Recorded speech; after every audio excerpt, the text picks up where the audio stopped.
देखिए, जो उदयपुर की घटना है उसको जिस प्रकार से बर्बर हत्या की गई है, उसे कोई सभ्य समाज कभी उसे स्वीकार नहीं करेगा। उसकी जितनी भी निंदा की जाए कम है, और मैंने भी मांग की उसको जल्दी से जल्दी सजा मिलनी चाहिए। लेकिन दूसरा जो एंगल जो आ रहा है, भारतीय जनता पार्टी बताना चाहिए कि जो अपराधी हैं उनका उनके क्या संबंध है। तो लगातार सोशल मीडिया में बात आ रही है कि उनके संबंध हैं, तो भारतीय जनता पार्टी को स्पष्ट करना चाहिए कि उनके संबंध हैं कि नहीं हैं। क्या षड्यंत्र तो नहीं है इस प्रकार के सांप्रदायिक दंगे भड़काने के।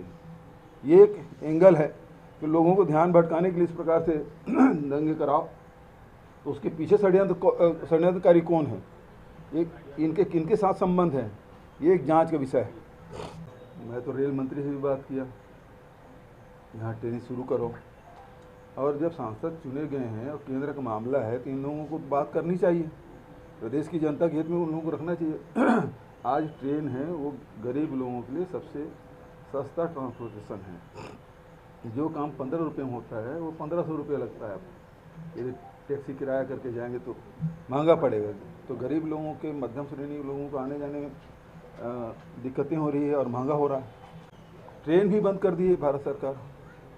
हमारी छत्तीसगढ़ की कितनी ट्रेनें बंद हो गई, उसके बाद भी कोयला पूर्ति नहीं कर पा रहे हैं।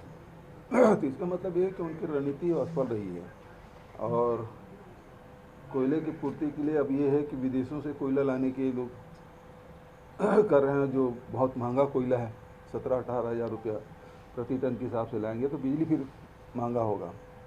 प्राइवेट सेक्टर को दे ही नहीं रहे थे, तो ये निश्चित रूप से आने वाले समय में गंभीर स्थिति उत्पन्न होगी। तो बस्तर में गए तो सबसे ज़्यादा मांग बैंक की आई, स्वामी आत्मानंद अंग्रेजी स्कूल की आई, सड़क पुल पुलिया की भी मांग रही है, और सरगुजा में भी कमोबेश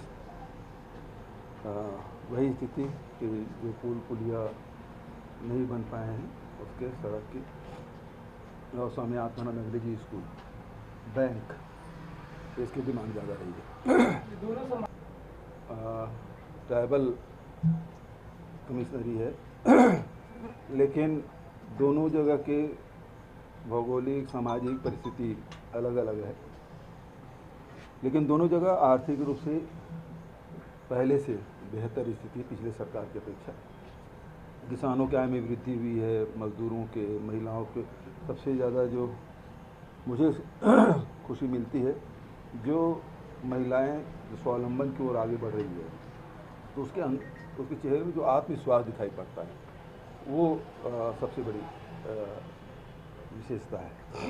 देखिए, स्कूल को लेकर पहली बात तो ये है कि प्राइवेट में पढ़ते थे तो उसमें पैसा लगता था, 1 लाख, 1.5 लाख, 2 लाख रुपया साल का खर्च आता था। अब ये निःशुल्क पढ़ाई हो रही है। दूसरी बात है कि सारे टीचर की भर्ती हुई है। तीसरी बात ये है कि वहाँ सारी सुविधाएं उपलब्ध है, तो बच्चे के साथ उसके पेरेंट्स बहुत ही खुश हैं उससे। पूरे देश में लागू होना चाहिए। भारतीय जनता पार्टी तो पिछली सरकार ने, अटल बिहारी वाजपेयी की सरकार ने उसको बंद किया था।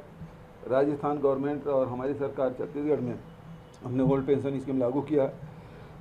तो पेंशन क्या, नौकरी खतरे में, अग्निवीर, उसके बाद शिक्षक वीर, चिकित्सा